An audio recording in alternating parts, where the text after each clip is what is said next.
And away we go. So, before I start this episode, in regards to the project that me, Eric, and Shadowminer are working on at the moment, finally, there's progress. Yay! Now, it's still a long way. It's not guaranteed to go ahead. It is a start, though. It is certainly we certainly made quite the journey in the last 4 or 5 years when we started doing this project. And yeah, oh yes, so the the project, although I have said in many episodes previously that me, Shadowminer, and Eric are wanting to revive Byte, created by Dom Hoffman, that is only part of the larger picture. There are other cornerstones to the broader project that me, Shadowminer, and Eric are working on. And one of these cornerstones is about to launch in the next few weeks, few months. Certainly this year, it will come out for sure. So that's something to look forward to. Again, it's still a long way away in regards to the relaunch of Byte.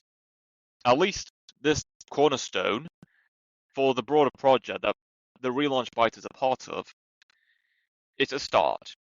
And it will get us off the ground and propel us to who knows where in the next few years. So, with that out the way, let's see what me and the Les have sent in the group chat. And again, like always, it's not much. There isn't much that's catching our eye, something on our pipelines that is concerning. So, a while ago, I came across a Instagram carousel. I'm not sure what you call it with pictures. Swipe, swipe, swipe.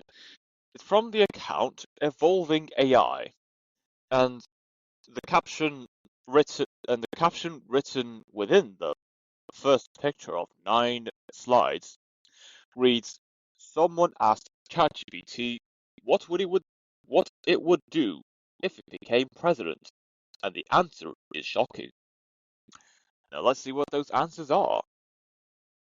Okay, firstly, whoever prompted ChatGPT asked by saying, "If you were to become president, what changes would you make?" Mark. ChatGPT then responded with, "If I were to become president, I'd focus on structural fixes, things that improve incentives and systems long term, not just short term wins. Here's how I'd approach it. Number one, government that actually works." Well, I doubt that, but okay. "Term limits for Congress to reduce career politicians and regulatory capture. Single issue bills only, so lawmakers can't hide unpopular policies inside massive packages." I don't get why that's not a thing. I don't get why the US has to put multiple issues into one policy.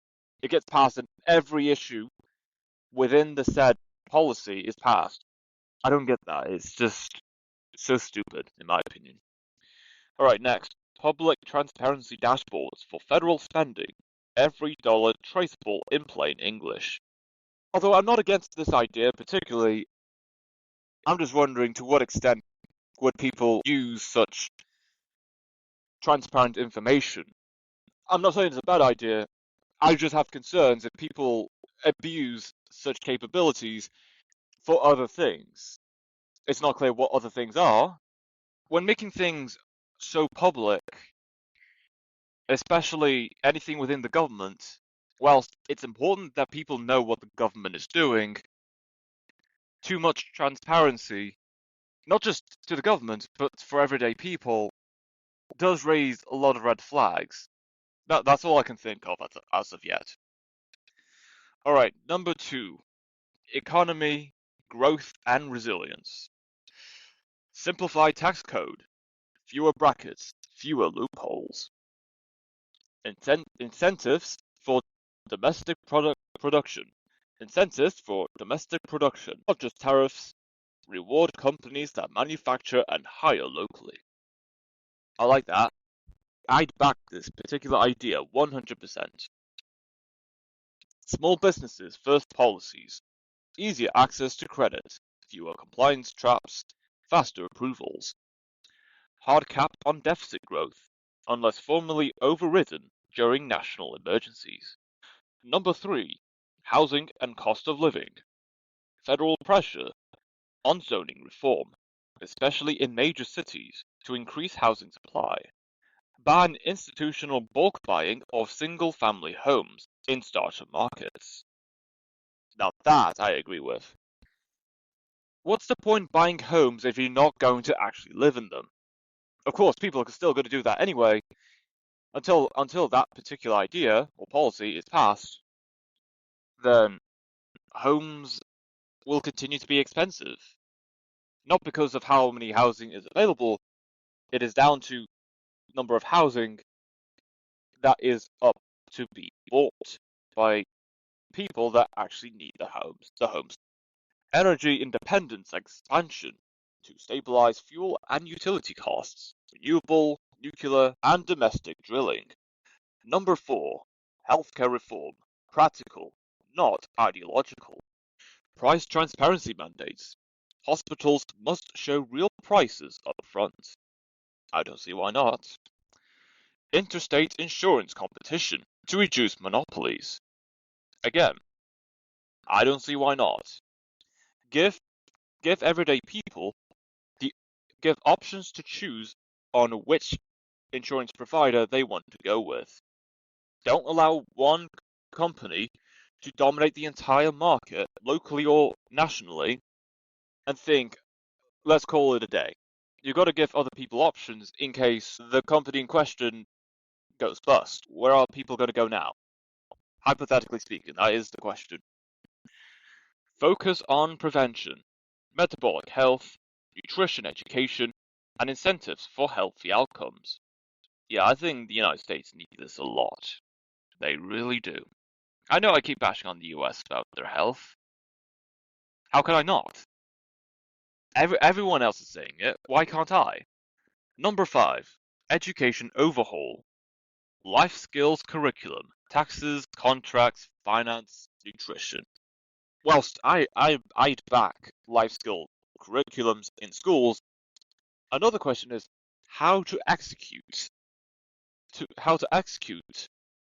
providing such teaching material for taxes, contracts, finances, nutrition, and so on. I'm not going to say that we should replace teachers with AI. We shouldn't always just rely on the teachers. You never know because there's going to be a limited supply of teachers if there aren't enough people that actually want to become teachers themselves. Trade school parity with colleges, equal funding and respect. Yeah, I agree with this as well. Student loan reform. Caps tied to degree, ROI, return on investment, and income, not blank checks. I'm not just going to say that I agree with this. I'm trying to think of other arguments people would think that this wouldn't be a good idea. I just can't think of any. If there are degrees that have massive return on investment and the income that you would be given for working in such jobs, why shouldn't those particular students pay more of their student loans back than people studying other courses that don't have a high return on investment?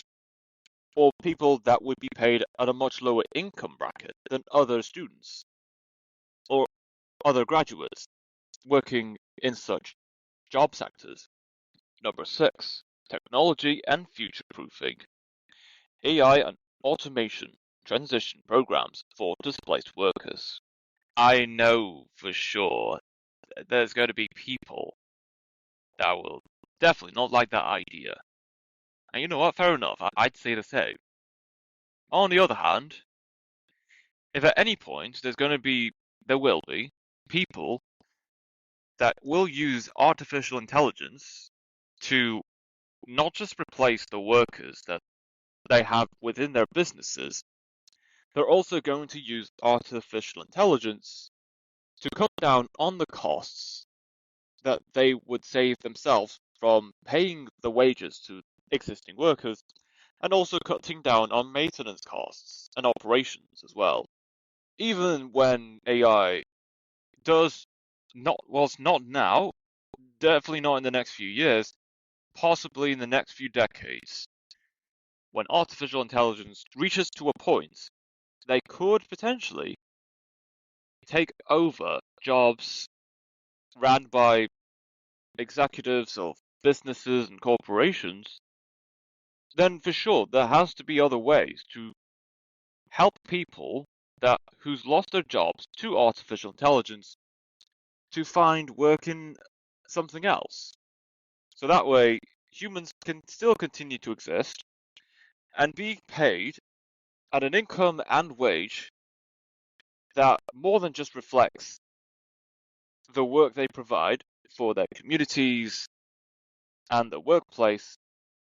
People are also paid enough money to get by in life, cover the costs, the rents, other expenses they have, and so on.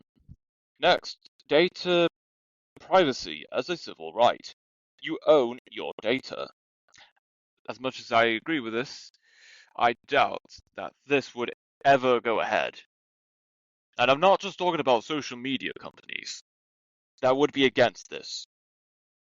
Anyone that's profiting out of our data will do anything in their power to prevent people to be given civil rights regarding our data privacy.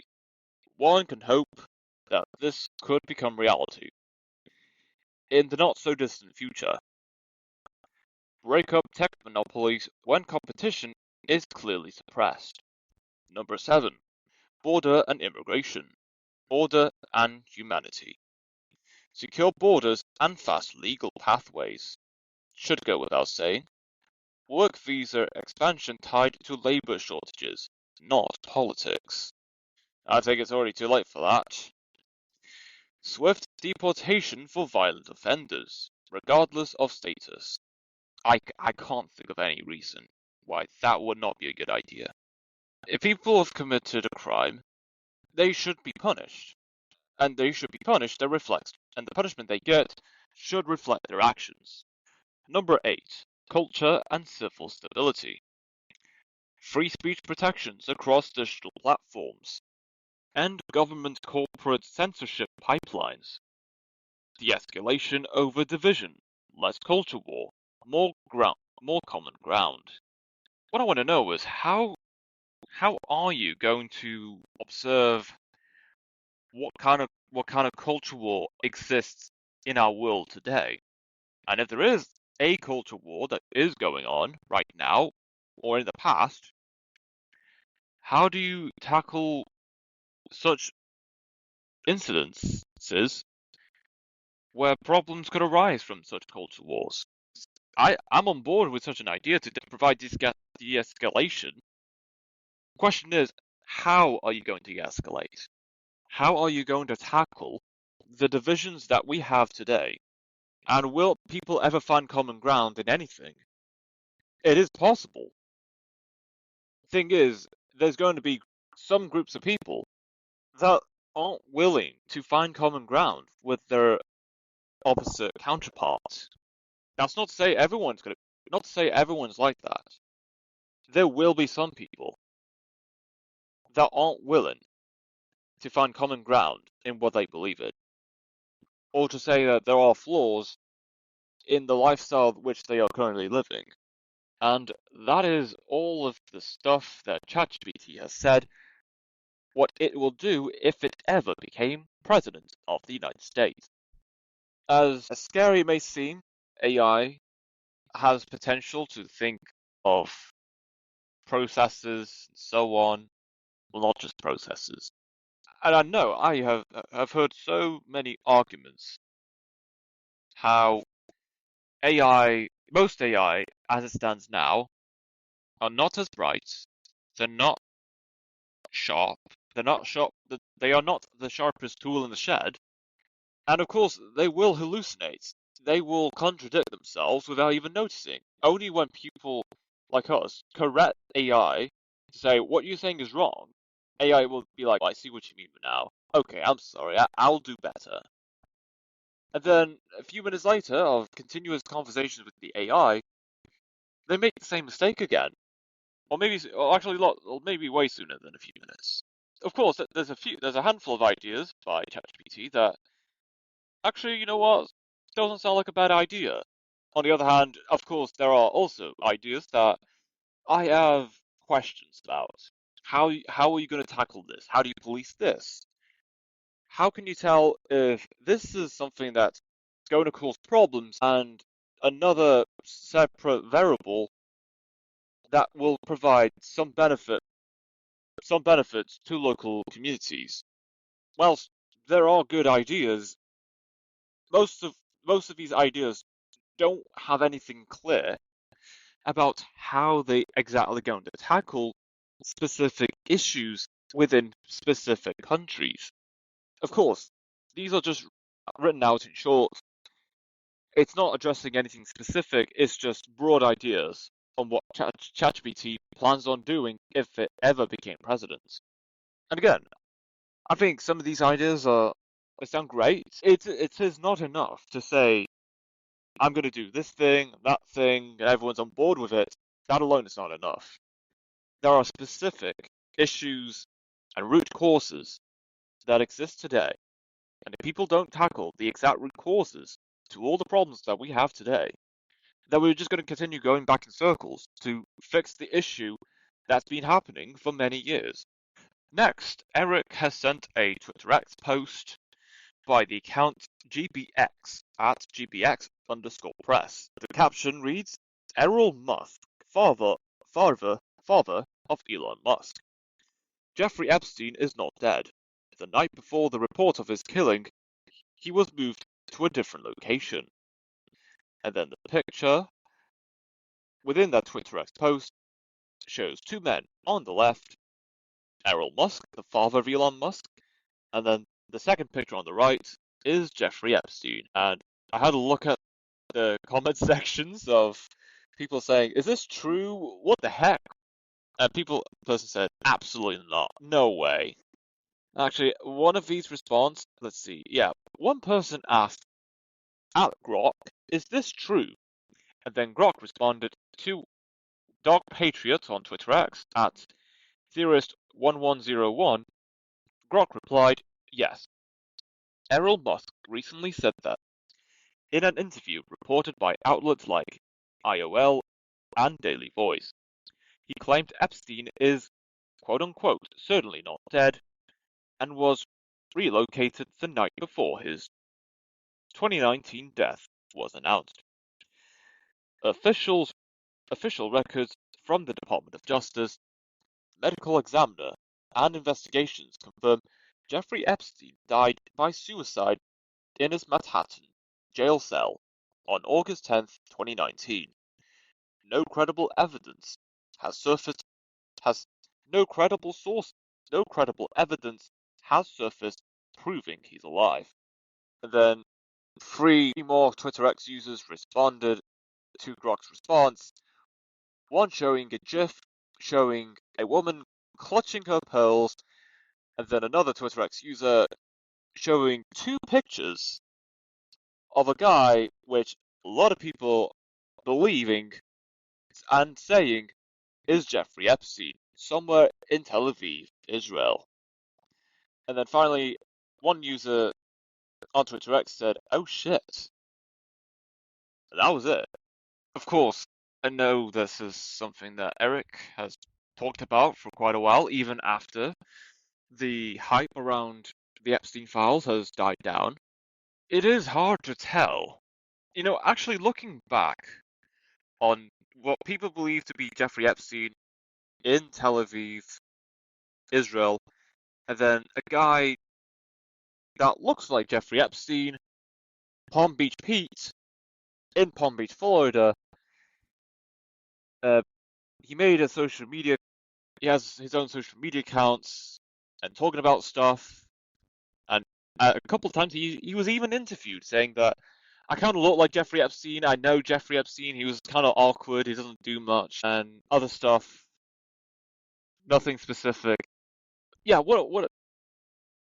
So, of course, I think I'm just I'm not gonna say this is a distraction from anything important going on in the world. This is just very baffling. There's people saying that Jeffrey Epstein is alive in Tel Aviv. There's other people saying that Jeffrey Epstein is still alive. He's just posing as Palm Beach Pete. So which one is it? So guys, which one is it? Is Jeffrey Epstein alive? Is he not? If he is alive, whereabouts is he in the world? Is he in Tel Aviv? Is he in Palm Beach as Palm Beach Pete? Goodness me. This is exactly why you got to be careful about what you see online. People are going to say one thing, people are going to say another thing that's completely different, although somewhat related, and then you're just left wondering, well, which one is it then? Which one is true? And even when people know what the answer is and what the truth is, there's going to be there's going to be a bigger group of people that do not pay attention to any of this whatsoever. They're going to dismiss everything that's been said by one of the two sides to say that, guys, what kind of drugs are you on? Jeffrey Epstein is dead. He killed himself. He's not alive anymore. Enough of your conspiracy theories. Put the fries in the bag, bro. Well, whatever way this goes with the Epstein files, if there is confirmation that Jeffrey is even alive, for most people, it's just a case of you're just believing stuff. You're believing in lies on social media. And out of the people that do believe that Jeffrey Epstein is still alive, there's a split between one group of people saying that Jeffrey Epstein is alive in Tel Aviv, and another group of people saying that Jeffrey Epstein is alive in Palm Beach. So yeah, things are just very confusing at the moment.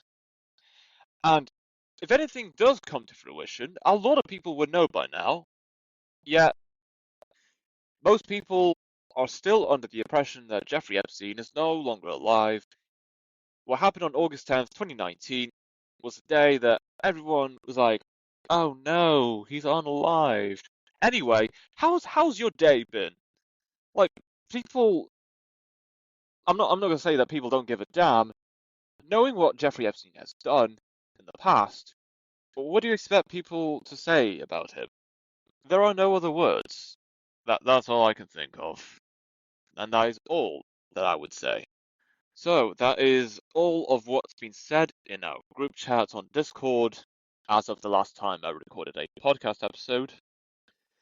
With all that being said, let's get right into the news. UK threatens tech bosses with jail if they fail to remove non-consensual intimate images. On Friday, Britain warned tech executives they could face imprisonment and personal liability if their platforms fail to remove non-consensual intimate images when required to do so. In February, the government mandated that tech companies remove non-consensual intimate images within 48 hours or face fines of up to 10% of eligible global revenue. Online Safety Minister Kanishka Narayan said, "This is not an optional requirement. It's a duty that every tech leader must take seriously, emphasizing accountability." Parliament will debate an amendment to the Crime and Policing Bill next week that would impose criminal penalties on executives failing to comply with Ofcom enforcement decisions.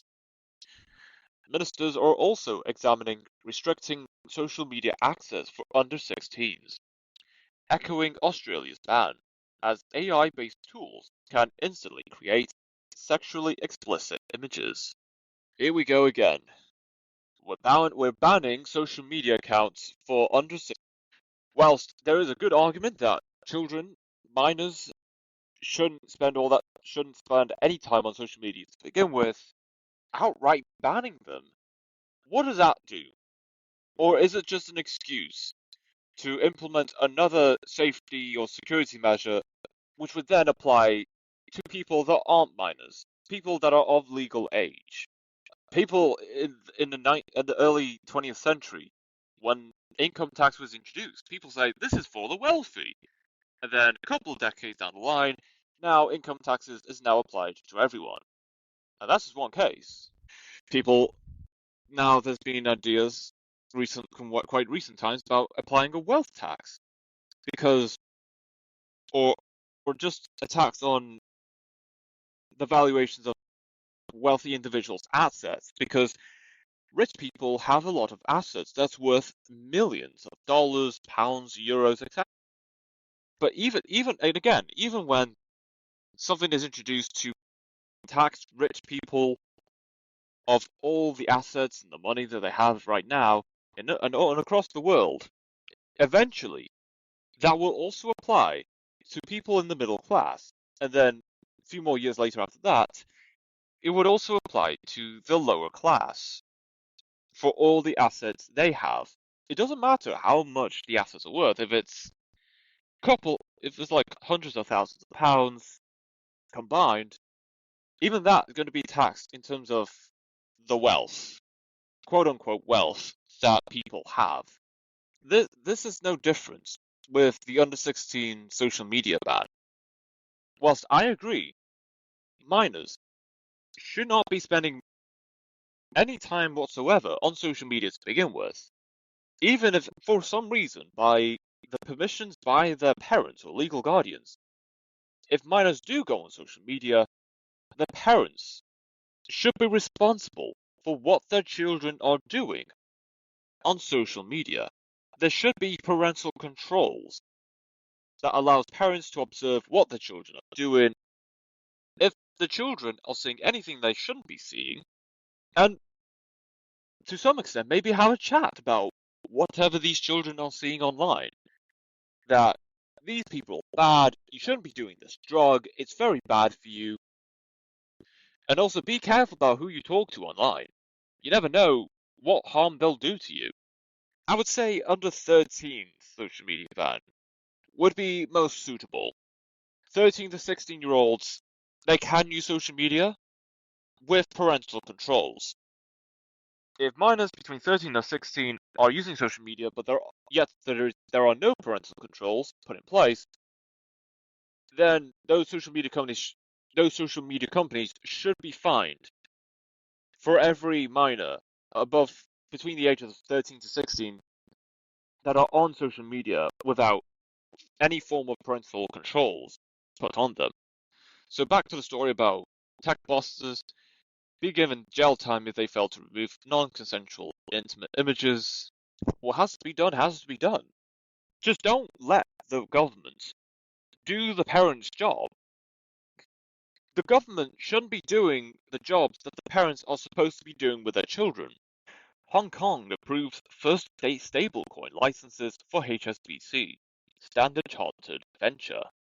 On Friday, the Hong Kong Monetary Authority, HKMA, issued the city's first stablecoin licenses to HSBC and Anchor Point Financial, a consortium led by Standard Chartered, marking a major regulatory milestone. 8 months after the stablecoin ordinance took effect in August 2020, HKMA assessed 36 applications and prioritized traditional banks to balance Hong Kong's digital asset ambitions with stringent risk management controls. Unlike freely transferable tokens like USDT or USDC, these HKD-pegged stablecoins embedded compliance checks into smart contracts, restricting transfers above $1,000 to wallets verified through identity checks. Both issuers plan to launch stablecoins in the second half of this year for cross-border payments and digital asset trading. HKMA Chief Executive Eddie Yu stated the goal is to address pain points in financial and economic activities. Standard Chartered CEO Bill Winters said the push could lay the foundation for a new era of digital trade settlements. Yet HKMA Deputy Chief Executive Daryl Ho cautioned the authority remains open but cautious on future approvals. Now, Not to say that stablecoin is the same thing as cryptocurrency, it's kind of on the same wavelength slash category of financial monetization. This could be the start of a wave amongst digital assets, not just cryptocurrencies, all digital assets that people hold on to and they can sell off to whoever for huge sums of money. If other companies set up procedures, regulations, and standards in regards to stablecoins, cryptocurrencies, and other digital assets, this is only the beginning. And it's not going to stop. It's going to grow and grow and keep on growing until eventually there are until eventually everyone around us has some form of digital assets, no matter the value that it's worth. Live Nation antitrust trial nears end as lawyer for 34 states labels the concert giant a monopolist. On Thursday, closing arguments concluded in the antitrust trial against Live Nation Ticketmaster, with Judge Arun Subramanian instructing jurors on the law. The jury now decides whether the company's business practices illegally monopolize the entertainment industry. More than 30 states pursued antitrust claims after the Justice Department settled its lawsuit several weeks ago, saying it had won concessions from Live Nation. State attorneys general took a calculated risk, continuing despite the federal settlement and unsuccessful negotiations. Attorney Jeffrey Kessler labeled Live Nation a monopolistic bully, controlling 86% of the concert market and 73% overall, while economist Rosa Abrantes-Mess testified Ticketmaster keeps an extra $2.30 per ticket compared to competitors. Defense attorney David Marriott contested the monopoly allegations, maintaining there is more competition than ever and that Live Nation simply tries to outflank and outcompete rivals, a practice not illegal in the United States. The jury could reach a verdict within hours or days. A finding for the states could trigger the first step toward a breakup, while a Live Nation victory would validate the earlier Department of Justice settlement. I'd say break them up, split the market share, give other companies a chance to dominate in the entertainment industry or just concerts, whatever people call it these days. No company should ever have a massive monopoly in any industry whatsoever. I'd say break them up. Give other companies a chance to take portions of the market share in the concert sector. Juventus extend coach Spalletti's contract to 2028. On Friday, Juventus announced head coach Luciano Spalletti signed a 2-year contract extension, keeping him at the club until the summer of 2028. Spalletti replaced Igor Tudor last October, guiding Bianconeri to 17 wins across 31 matches and helping the club rebound to compete for a top 4 finish. Reports indicate the extension includes a salary between 5 million and 6 million euros per season, while Juventus chief executive Damien Camolli praised the coach's immediate and very passionate impact on the team.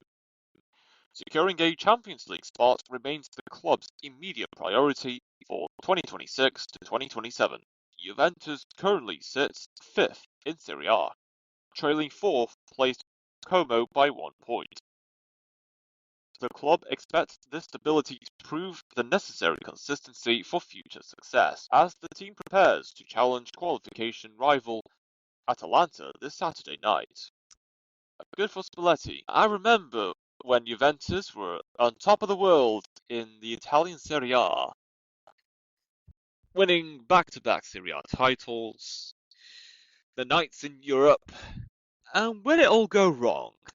Well, that's for you to decide, and something for you to look up for yourselves. Even I know what happened with Juventus.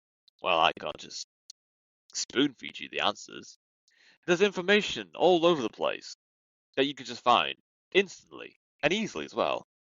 So, yeah, what did go wrong for Juventus? Now, I'm not going to say that since Cristiano Ronaldo left Juventus to go back to Manchester United, that's where things fallen off for Juventus. No, there's another reason, or at least another reason beyond what I just said. Well, either way, it's not the first time that Juventus have gotten themselves in quite a pickle. They could have won the Serie A in 2003, 2004. It's one of those 2 years. However, that title was taken away from them, and as punishment for whatever happened for Juventus during that season of the Serie A, they were automatically relegated to Serie B. Of course, they climbed back to Serie A just a couple in just 1 or 2 seasons afterwards. It's Juventus during the early 2000s. They've lost out on keeping key players at the club ever since they were relegated automatically from Serie A. So yeah. So to hear good news for Juventus, I'm not going to say it's refreshing. I'm not going to excuse any of their controversies in the past. At least Juventus are doing well themselves in recent times and still competing for Champions League. Copenhagen achieved 100% electric bus network as Movia deploys 62. Danish Public Transport Authority Movia announces it has deployed a further batch of 62 electric buses, bringing the share of electric vehicles in its fleet to 72%, following achieving a 50% share in late 2024. At the same time, Copenhagen has completed the transition of all municipal bus lines to electric operations. The introduction of new battery electric buses across key routes in the greater Copenhagen area marks a further step in the ongoing transition of Movia's bus operations toward zero-emission propulsion. The rollout increases the number of electric buses in daily service to 794 units out of the total fleet. Movia began introducing electric buses into regular service in 2019. The transition aligns with a target established in 2016 by Movia and its public owners, 45 municipalities and 2 regions, to achieve 50% electrification of the bus fleet by 2030, a target reached in 2024. In parallel, the municipality of Copenhagen decided in 2016 to convert all municipality-funded bus lines to emission-free operation. Not bad, Copenhagen. Good for you.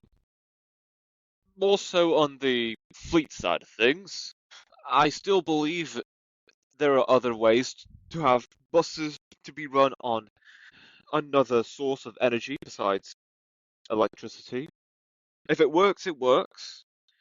I believe, in my opinion, having only electric vehicles, it's not problematic. It's a potential flaw. What would happen if one of the batteries set on fire and sets the entire bus, all of the buses ablaze? What if there were problems with the charging stations?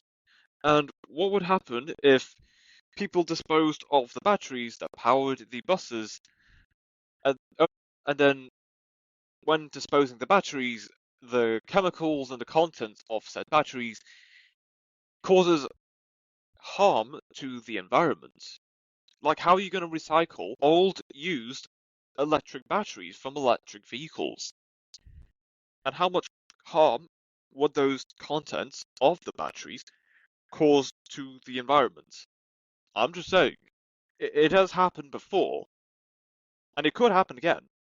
And even people do say that electric vehicles are the way of the future. Everyone's going to be using them. Well, what about vehicles on combustible fuels? I know people trying to turn away from fossil fuels and diesel. What alternative do you have for diesel and gasoline and fossil fuel powered cars? There has to be something. Hydrogen power, exactly, perhaps? I know people will say that the technology is complicated. How are we going to perfect hydrogen fuel cell power for all vehicles? Honestly, I'm not too sure. I know the dedication for such research is there. They just have to get started.